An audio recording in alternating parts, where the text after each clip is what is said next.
you don't really need like salt in your dish, on your meat dish.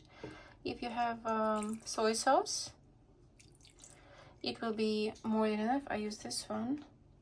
It will be more than enough to for your meat to be marinated. And see your salt level.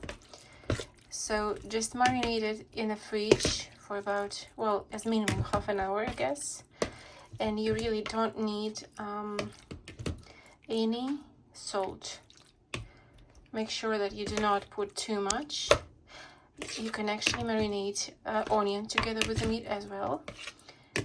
So you can actually get a great dish without adding salt to that.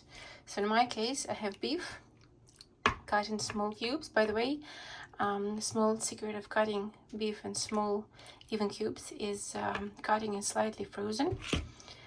Well, you have to be able to cut it through. So if it's slightly frozen, it's better and it's easier to get cubes. It will melt, so it will like lose its shape, but still it will be small and even.